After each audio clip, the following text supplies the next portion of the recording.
রাজা তাই প্রজাদের পথে থাকার নিষেধ, কিন্তু তারা ঘরেও থাকতে পারছে না।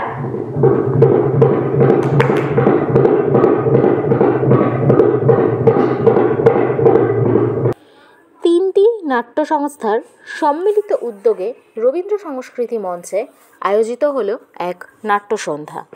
উপস্থিত বিশিষ্ট নাট্য ব্যক্তিত্বগণ। শনিবার নবদ্বীপ পৌরসভা পরিচালিত রবীন্দ্র সংস্কৃতি মঞ্চে অসংখ্য নাট্যপ্রেমী মানুষদের উপস্থিতিতে তিনটি নাট্য সংস্থা যথাক্রমে স্বরূপগঞ্জ কর্তব্য সাংস্কৃতিক সংগঠন, নবদ্বীপ ছন্দনীর ও নবদ্বীপ শিল্পী গোষ্ঠী গ্রন্থাগারের উদ্যোগে তিনটি নাটক। প্রথম নাটকটি আয়োজিত হয় স্বরূপগঞ্জ কর্তব্য সংস্কৃতি সংগঠনের প্রযোজনায় স্বরাজ। এরপর একে একে দ্বিতীয় ও তৃতীয় নাটকটি আয়োজিত হয় নবদ্বীপ ছন্দনীর প্রযোজিত বিপন্ন সময় এবং নবদ্বীপ শিল্পী গোষ্ঠী গ্রন্থাগার প্রযোজিত অচেনা তাস। উদ্যোক্তাদের পক্ষ থেকে জানানো হয়, নাট্যপ্রেমীদের নাটকমুখী করার লক্ষ্যে এদিনের নাট্যসন্ধ্যার আয়োজন। এদিন বিশিষ্ট ব্যক্তিদের মধ্যে উপস্থিত ছিলেন নাট্য ব্যক্তিত্ব তুফান অধিকারী মহাশয়, অজয় চক্রবর্তী, প্রদীপ্ত চক্রবর্তী, তাপস খাঁ সহ অন্যান্য বিশিষ্ট ব্যক্তিত্বগণ।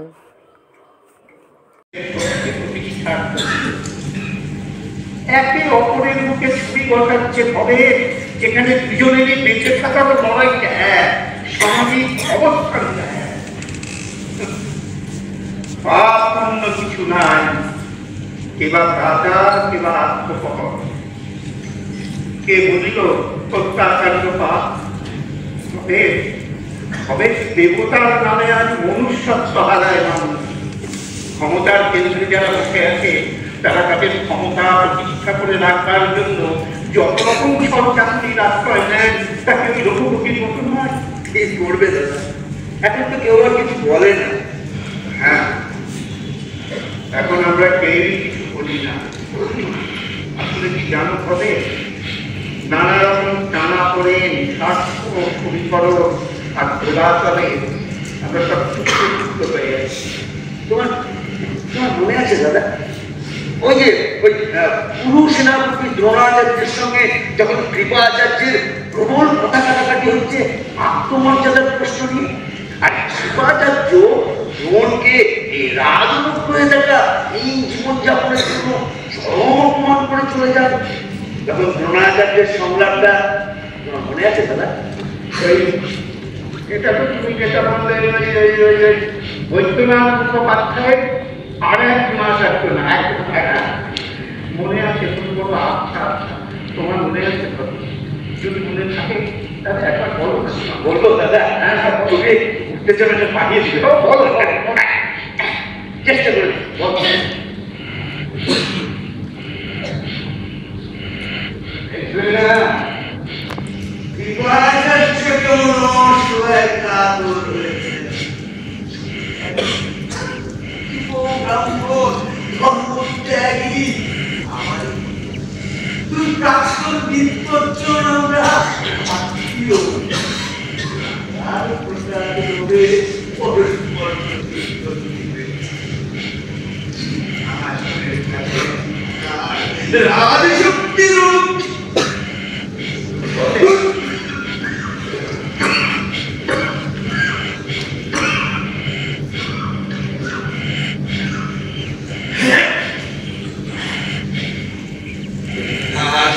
কাছাকাছি থাকা রাজশক্তির অনুগৃহীত বিশ্বাস বাদন আমার লাভ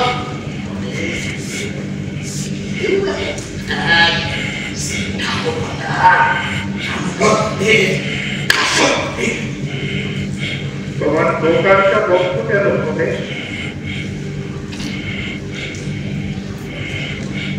দোকানটা বন্ধ রেখেছ কেন হবে? বলছি তোমার দোকানটা বন্ধ রেখেছ কেন হবে?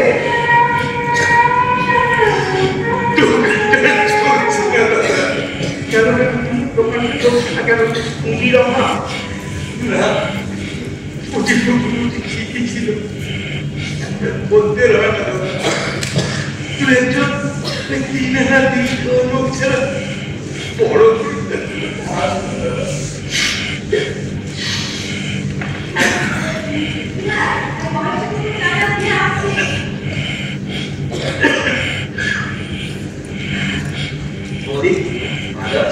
হ্যাঁ ভালোই আছি। আপনি এসেছেন অনেকক্ষণই বুঝতে পারছি। পুরোনো সব নাটকের আলাপ চলছিল, ভালো লাগছিল। কিন্তু ওই দেবু আর বৌমা আজ অফিসের কাছে দিল্লি যাবে। তাই ওদিকটায় একটু বাড়ির সবাই যাবে তো। আচ্ছা, বড় পরীক্ষার খুব একটা আসে না বললে হবে, সারা তারা সব যায় কোথায়? শহরে এখন তিনটে বিগ বাজার ভালো হয়েছে না, মানুষের সেখান থেকে সুন্দর প্যাকেট, নাম করা কোম্পানি। কিন্তু তারা তো আমাদের আপন জন্য। আপন যদি রিক্সাটা বদলে গেছে দাদা। এই তো দুটি যে রেডিমেডের দোকান বন্ধ হয়ে গেছে। আমাদের দোকানের মহাদের সেগুলো লোকের বাড়ি বাড়ি জল দিয়ে দিল। দিগন্তে প্রত্যাশন্য সর্বনাশের শহর, কেউ তো একদম একসাথে চাই হবে। এরকম সাহায্য করে গত 6 মাসে হাত খুলে গেল। আচ্ছা, আমাদের বাড়ির জিনিসপত্র আগে যেমন হবে সে দোকান থেকে আসতো, তেমন আসে না বলতো।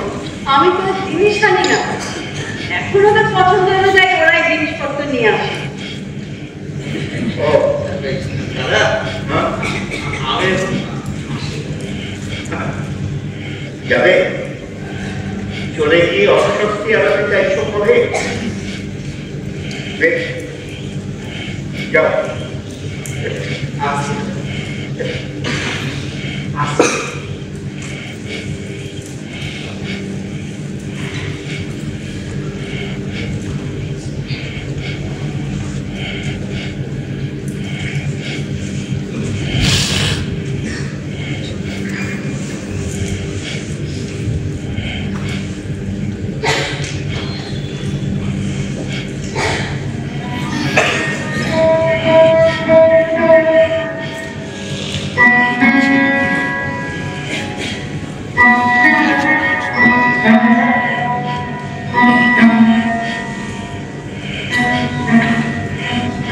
দেখো, হ্যাঁ বলো।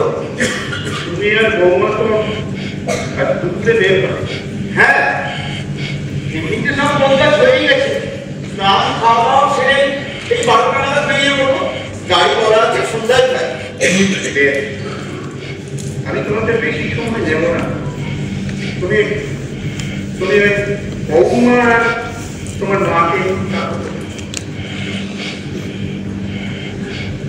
মা, সুজাতা, একবার এগোয় এসো তো।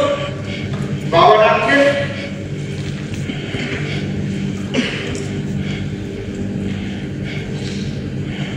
তুমি কিছু বলবে?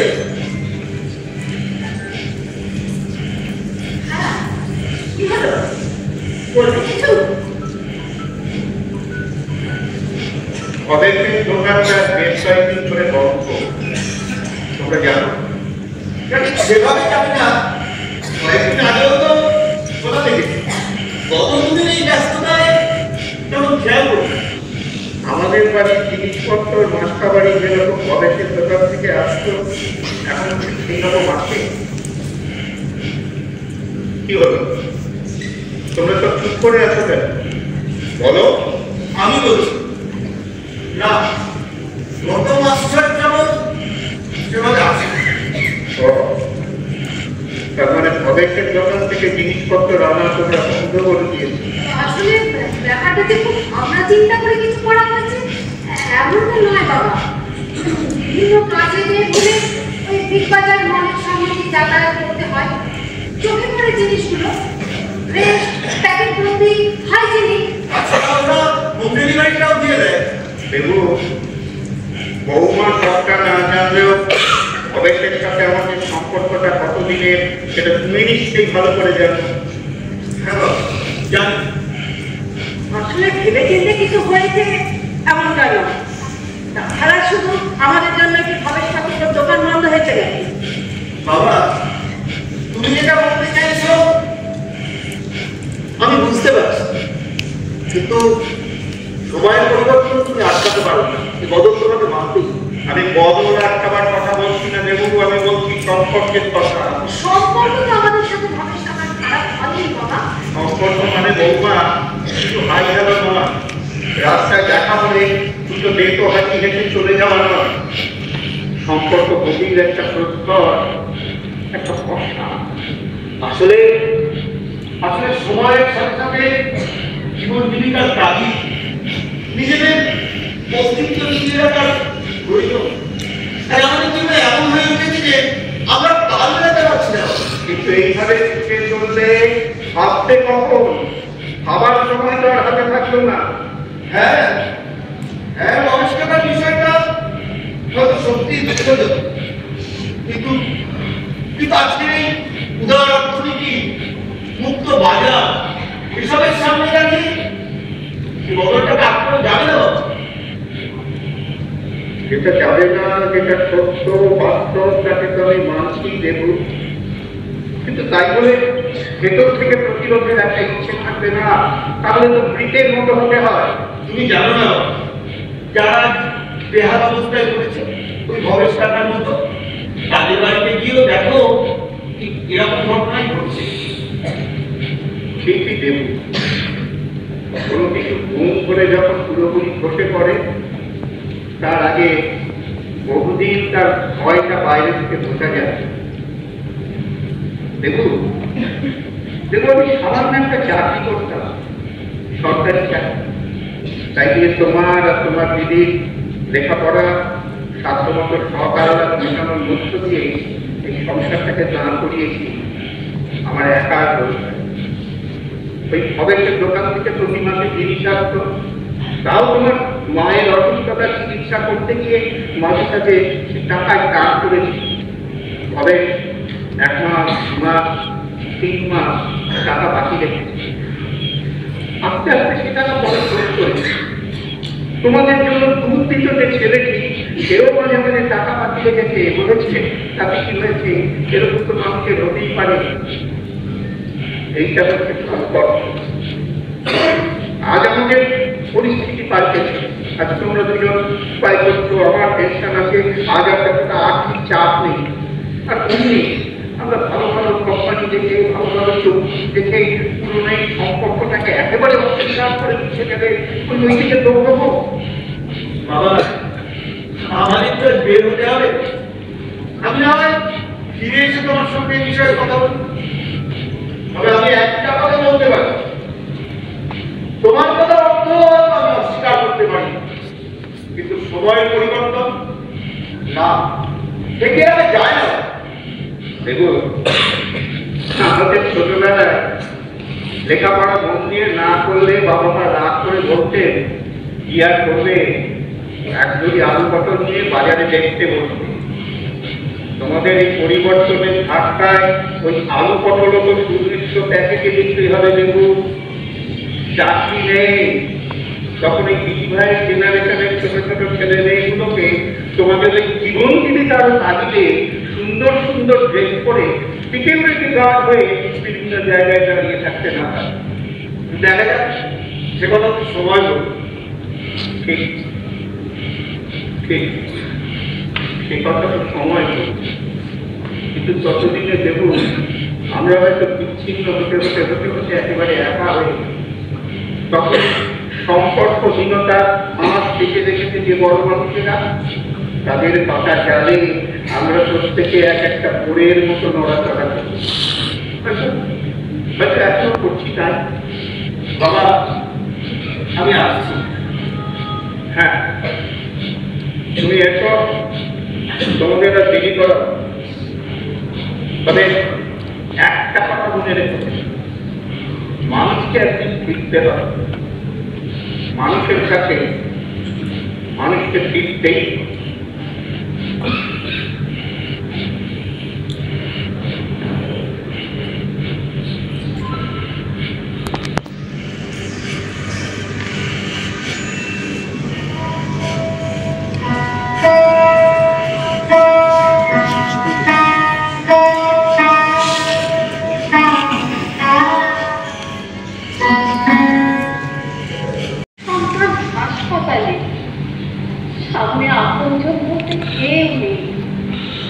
আপনজন কেউ নেই,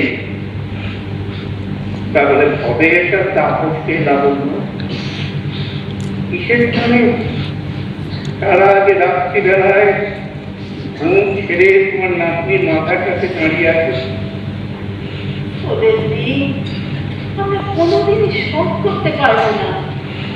সব ঋণ শোধ করার নয়, চেষ্টাও করতে, কারণ সব ঋণ শোধ করা যায়, শুধু কৃতজ্ঞ থাকতে হবে।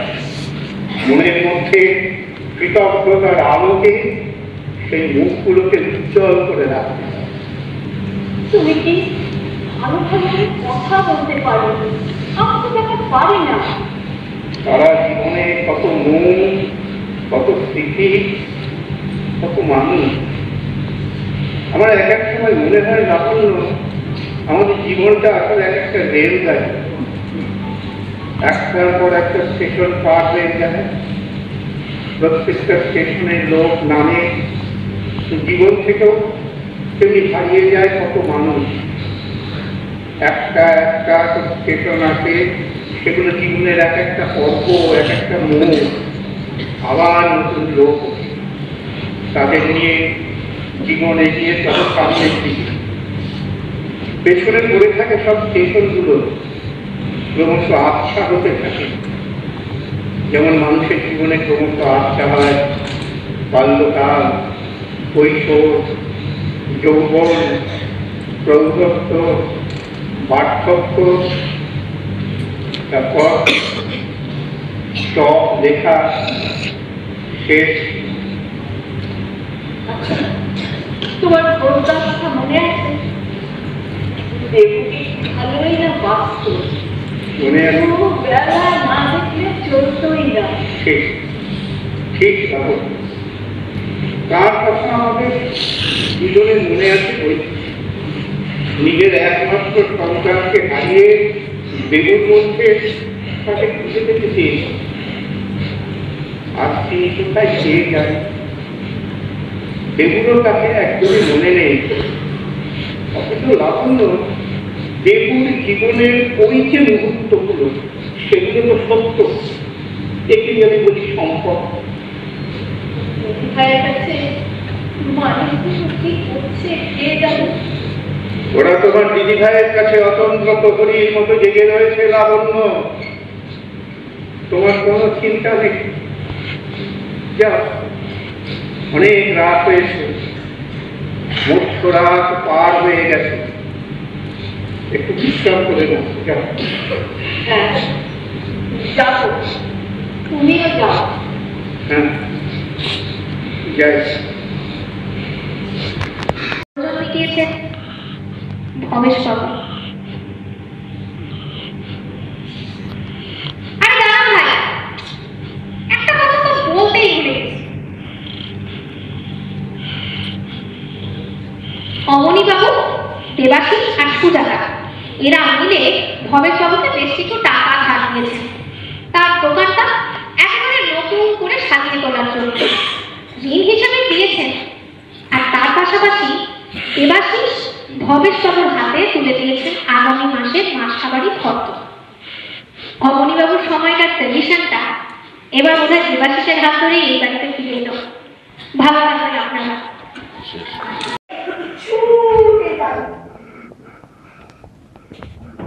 রাজা আসছে গো, রাজা! তাই প্রজাদের পথে থাকার নিষেধ, কিন্তু তারা ঘরেও থাকতে পারছে না।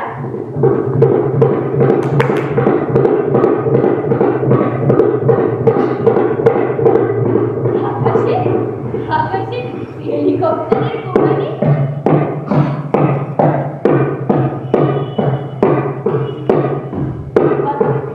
আর মাটিতে সেনাদের হাইটের শব্দ।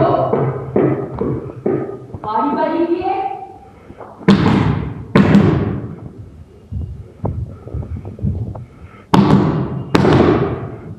তল্লাশি চলছে। গ্রামে গ্রামে একটাও পুরুষ নেই।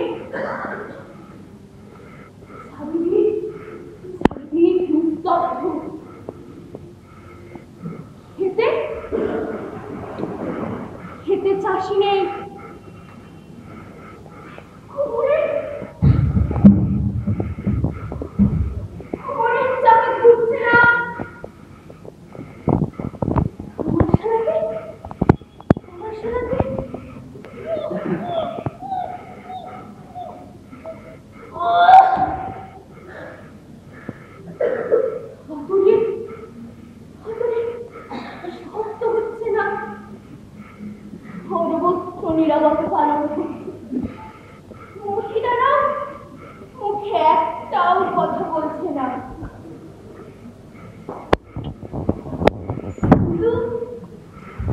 ভালো করে শুনলে বাতাসে একটা কথা খুব শোনা যাচ্ছে। মুখে কথা বলো না, রাজপথ ছেড়ো না। মুখে কথা বলো না, রাজপথ ছেড়ো না। মুখে কথা বলো না, রাজপথ ছেড়ো না।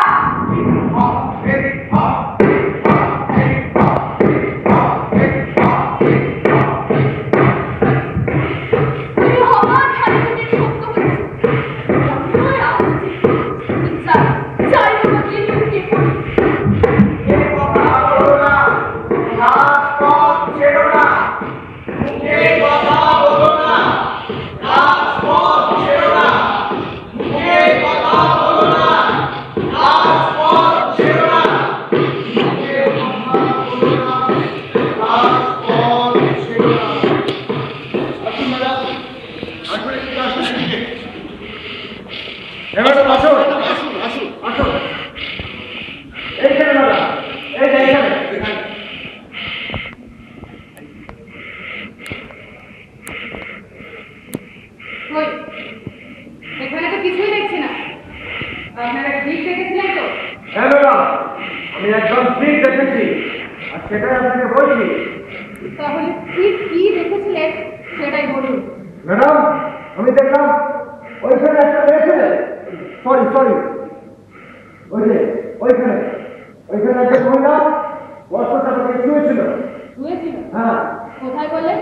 ওই যে ওই দেখুন, ওই বাস করা। হ্যাঁ। তারপর আমরা তাকে তুললাম। না ভাই, আমরা তাকে ক্লাস করি, আমরা তাকে দেখে তুললাম। ও, তারপর তাকে বললাম, শোনো, আজ প্রধানমন্ত্রীর গাড়ি তোমাদের এই রাস্তা দিয়ে যাবে। আজ তোমার জিনিসপত্র ছোড়া মাত্রা যা আছে এখান থেকে তুলে নিয়ে অন্য কোথাও চলে যাও।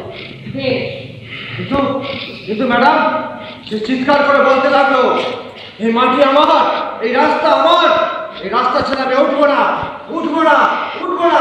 এইভাবে সে চিৎকার করতে লাগলো ম্যাডাম। How strange! আপনারা মহিলাটির নাম জিজ্ঞাসা করেননি? আমরা ওই মহিলার নাম জিজ্ঞাসা করেছিলাম। তা কি নাম বললো সে? ম্যাডাম, ওর সাথে কথা বলে আমরা দুটো নাম জানতে পেরেছি। দুটো না? হ্যাঁ। কি? লাল আর কাস্তে। What's rubbish? এইসব আমার কারো নাম হয় না। হয় ম্যাডাম, হয়। হ্যাঁ। তা আপনি সেটা কি করে জানলেন? না, আমি কি করে জানবো? আমি কিছু জানি না। ওই তো বললো। ও? হ্যাঁ। ওকে, আর কি বললো? মানে ওই মেয়েটা, ওই তো বললো, ও নাকি গ্রামে লালনের গান গাইতো, তাই গ্রামের সবাই তোকে লাল বলে রাখতো। লালনের গান? হ্যাঁ, আর গ্রামের বড় শেখ সাদ্দামপুর নাকি একবার কাস্তে পেরে জেলে গিয়েছিল। জেলে নাকি ওকে আবার সবাই কাস্তে বলে রাখতো। ওই কি বলেন জেলে? হ্যাঁ। তার মানে ক্রিমিনাল নাকি? আর আপনারা তার সাথে এত কথা বলছিলেন? হ্যাঁ। আমরা ওই মহিলার সঙ্গে বেশিক্ষণ কথা বলি। আমরা তাকে ওই একটা দুটো প্রশ্ন করেছি। এই একটা দুটো প্রশ্ন করতেও গড়বড় করে আমাদের সমস্ত প্রশ্নের উত্তর দিয়ে দিল। শুনুন, আমাদের কাছে সময় কিন্তু খুব কম। অবশ্যই। সুতরাং যা করার তাড়াতাড়ি করুন। এক্ষুনি যেখান থেকে পারে মহিলাকে খুঁজে নিয়ে আসুন। একটা গ্রামের মহিলা ওরকম কিছু নেই। কিন্তু আমরা নিশ্চিত ম্যাডাম, খানিকক্ষণ আগেই ও এই গাছতলাটায় শুয়েছিল। নিশ্চয়ই কাছাকাছির মধ্যেই কোথাও আছে। হয়তো হবে। প্রধানমন্ত্রীর কানভায় আসার আগেই কিন্তু আমাদের পুরো বিষয়টা সামনে নিতে হবে। অবশ্যই। স্থিতি খারাপ, বলা যায় না তখন কি হিসাব হয়ে যাবে, তখন কিন্তু সবাই মুখে ফেসে যাবে। না ম্যাডাম, আমরা এক্ষুনি চিরুনি তল্লাশি শুরু করবো। আমরা এই গ্রামের প্রত্যেকটা বাড়িতে গিয়ে খোঁজ করবো। হ্যাঁ, যাবেন, তবে এখন কারো ঘরে ঢুকবেন না, আর কোনো মহিলাকে তার সাথে আমরা কারো ঘরে ঢুকবো না, কাউকে কাজও করবো না। ঠিক আছে, আমি এখন আসছি। ঠিক আছে। কি যেন নাম বলে শুনলেন? লাল আর কাস্তে। এখন আপনাদের টার্গেট লাল আর কাস্তে। আসলো মনে হলো না? আমিও শুনেছি। হ্যাঁ, দাঁড়ান দেখছি মিস্টার দাস, আপনি এই দিকটা দেখুন, আমি ওই দিকটা দেখছি। আমিও দেখছি। ঠিক আছে ঠিক আছে। পুলিশ আমারে খুঁজছে, সকল খুঁজুক, পুলিশ কিন্তু আমারে খুঁজে পাবে না। পাবে কি করে? আমি তো মানুষের মধ্যেই লুকিয়ে আছি। পুলিশ তো আর মানুষের দিকে তাকায় না। আমারেও খুঁজে পাবে না। পুলিশের প্রথম কাজ হলো নেতা, মন্ত্রী আর অফিসারদের রক্ষা করা। দ্বিতীয় কাজ